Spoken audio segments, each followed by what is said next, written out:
Welcome to another episode of the AI-driven Swebbcast. The source content is all Swebb, but the interpretation and presentation is all AI. Welcome to the Deep Dive. Today, we're diving into the sometimes murky waters of church staff compensation. We've got this really interesting essay-turned-ebook by Swebb, a leadership coach, and he's done a ton of training with churches. Yeah, he's definitely someone who's seen it all. Right. And the thing is, he doesn't pull any punches. No, not at all. He's challenging the status quo. He's not giving us formulas. He's making us think. Absolutely. And that's what we need. So let's jump right in. His core argument is that churches often just copy and paste compensation practices from each other. And this leads to staff being underpaid. What are your thoughts on that? Well, I think he's right on the money. There's this fear of standing out, right? Like churches don't want to be seen as doing something radical or different. Yeah. They want to fit in. Exactly. And so they end up just doing what everyone else is doing, even if it's not the best approach.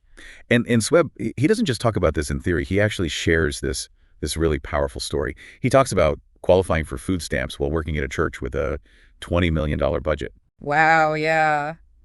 That's a stark contrast. And it really brings home the point that churches need to be thinking about what a livable wage actually looks like in their community. Right, because a salary that might be comfortable in one city could be barely enough to get by in another. Absolutely. So how can churches make sure they're paying their staff fairly? Well, for starters, they need to do their research. They need to look at the cost of housing, food, transportation, all of those essentials in their area, and then they need to budget accordingly. Right, because if you're not paying your staff a living wage, you're essentially asking them to subsidize the church's mission with their own financial well-being. Exactly. And that's not sustainable in the long run. No, it's not. Now, another thing Swebb talks about is this tendency for churches to be overstaffed. And he argues that they often end up paying for doers rather than investing in leaders. What's the difference there? Yeah, that's a great point. A doer is someone who's just focused on completing tasks. You know, they're checking things off a list, but they're not necessarily thinking about the bigger picture or taking initiative to lead. So they're not really driving the mission forward. Right. They're just kind of maintaining the status quo.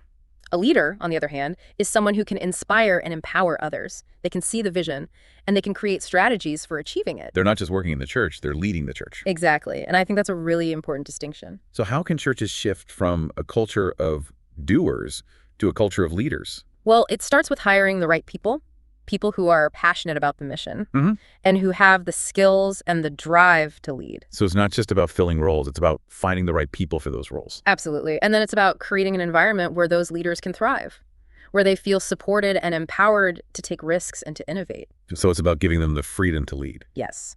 And the resources they need to succeed. Now, this might sound crazy, but Swebb actually claims that any church in the U.S. can grow to 1,000 attendees with 5 or fewer paid staff. Now, I know that's a bold statement, but he believes that churches can achieve more with less by focusing on professionals and responsibilities over just filling traditional roles. It is a bold statement, but I think there's a lot of truth to it. We often get caught up in the idea that we need a specific staff position for every ministry or program. But what if we stepped back and asked ourselves, what are the core functions that absolutely need to be covered for our church to thrive? And then build our staff structure around those functions. Exactly, instead of the other way around. And that might mean we have fewer staff members, but those staff members would be highly skilled and empowered to lead in their areas of expertise. Right. And it would also free up resources to invest in other areas of ministry. So it's not just about cutting costs. It's about being more strategic with your staffing. Absolutely. It's about building a team of leaders, not just a collection of workers. And that can make a big difference in the long run. Now, Swebb also has some strong opinions about part-time roles. Oh, yeah, he does. He actually argues that they can be a hindrance, can hinder the effectiveness of church work. Well, yeah, because, think about it. When you have a lot of part-time staff members, it can create confusion about who's responsible for what. It's like a puzzle with missing pieces. Exactly. And it can also make it difficult to build a strong team culture. When people are only working a few hours a week, it's harder for them to feel fully invested. And I imagine it can create logistical challenges as well, like scheduling meetings, coordinating projects, all that becomes more complicated. Oh, absolutely. And then there's the issue of compensation. Part-time staff members are often paid less per hour than their full-time counterparts, which can create resentment and a sense of inequality. So it sounds like Swebb is advocating for churches to really think carefully about whether those part-time roles are truly serving their needs, or if they're just a way to avoid making a full commitment to a staff member. Exactly. And to consider the message they're sending when they offer someone a part-time role. Are they saying that their work is only valuable for a limited number of hours? Or are they saying that they truly value their contribution and are willing to invest in them fully? That's a really good point. Now, Swebb also talks about this dynamic where pastors often want their staff to be humble but not truly successful. What do you think he means by that? Well, I think it goes back to this idea of control. some pastors, they want to be seen as the top dog, the one with all the answers, and they feel threatened when their staff members start to shine. So it's not really about humility, it's about ego. Right. And that can create a toxic culture within a church. Because if staff members feel like they're being held back, they're not going to be able to do their best work. Exactly. And it can lead to a lot of frustration and resentment. And ultimately, it can hurt the church's mission. Absolutely. So it's important for pastors to be aware of this dynamic and to create an environment where their staff members feel supported and empowered to succeed. Where they feel free to grow and to develop their gifts. Now, I know we've covered a lot of ground already, but Swebb also includes a section in his book called Concise, Simple Thoughts. It's where he really gets into some practical takeaways for churches. So in our next segment, we're going to dive into those. We're going to look at some of his specific recommendations for how churches can improve their compensation practices. And we're going to talk about why this is so important, not just for the staff members themselves, but for the health and vitality of the church as a whole. Yeah, this is where the rubber meets the road. We've got to move beyond just talking about the problems and start implementing solutions. So stay tuned. You know, it's amazing how those stories highlight just how all over the place churches are when it comes to compensation. You've got these mega churches with deep pockets paying their campus pastors like way less than a small church might pay a youth pastor to lead a group of, 40 students? Yeah, 40 students. It just doesn't make sense. Right. And Swebb talks about some of the justifications he's heard for this gap. Like some churches say that campus pastors have it easier because they don't have to preach every week. Oh, come on. That's not a valid argument. Leading a multi-site campus, especially a large one, that requires a ton of leadership. Right. It's not just about showing up on Sunday and delivering a sermon. You're building a team, you're creating a culture, you're overseeing all these ministries. It's a huge responsibility. Yeah, and you have to wonder, are some churches undervaluing campus pastors because they just see the lead pastor as the only real leader? Like there's this hierarchy, right? This pecking order. That determines who's worth what, regardless of the work they're actually doing. Exactly. And Swebb actually says this. I love this quote. He says, "There is no going rate, only the rate the big church pays that endorses my own desire to keep you humble." Wow. That's powerful and a little bit painful to hear. But it does make you think, right? Are some church leaders more concerned with maintaining their own power than with empowering their staff to truly thrive? It's a good question to ask ourselves. Are we genuinely committed to developing leaders? Or are we just paying lip service to that idea? And Swebb, he goes even further. He says he only wants to build leaders that he's willing to report to someday. That's a whole different mindset, isn't it? Yeah. It's about recognizing that leadership isn't about being at the top of the pyramid. It's about empowering others to lead. It's about serving. So let's shift gears for a moment. Let's talk about some of those classic cliches we hear about church compensation. Like, we're not in it for the money. Yeah, right. Usually the highest paid person in the room is saying that. You know it. And then there's that whole, we just asked around and this is what everyone else is paying excuse. Which really means we didn't do our research. Or we're afraid to do things differently.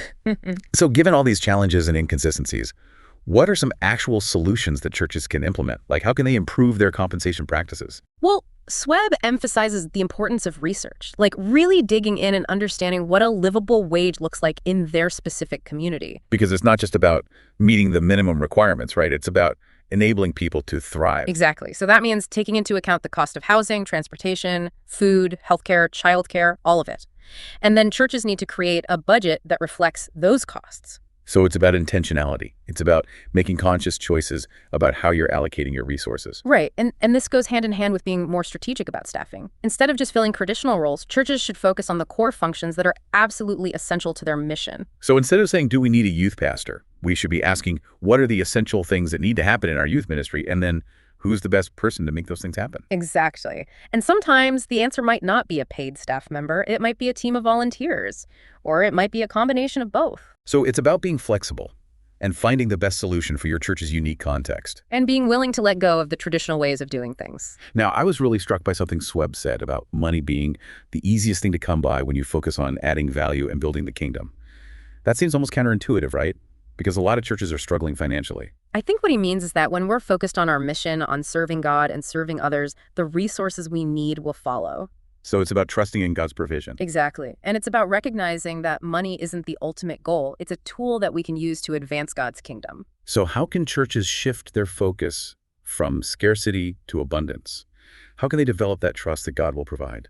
I think it starts with prayer.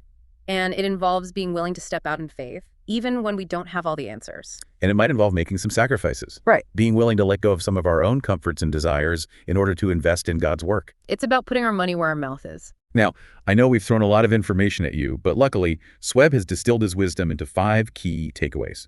Short, sweet, and to the point. Are you ready to hear them?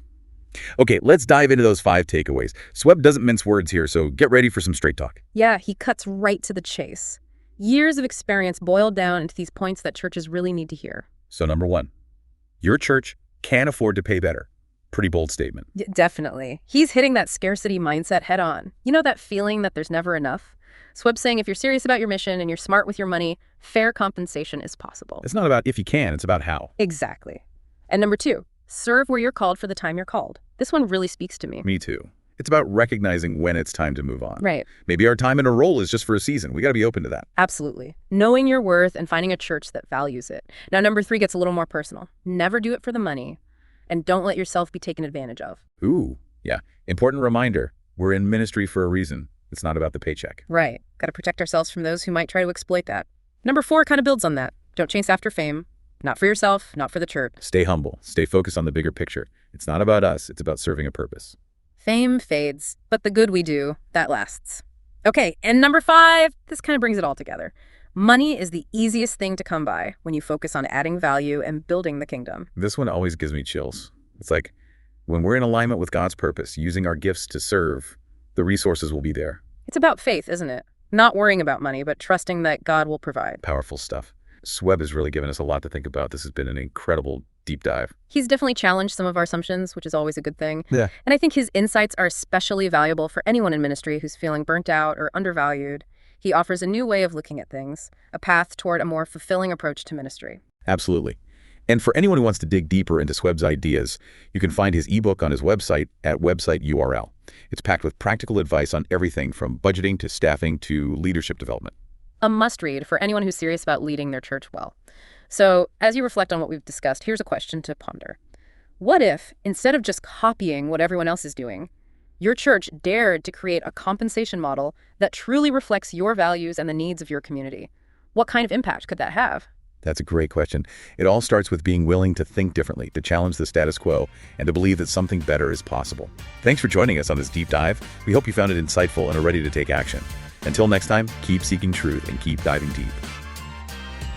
Are you going to do something with what you just heard? Or are you just trying to be entertained? Share this episode, then connect with Swebb. Bring him to your headquarters or visit him in Austin, Texas. Swebb is a productive disruptor for leaders and teams in churches and marketplace organizations. His goal is to make you better first, make you a friend later.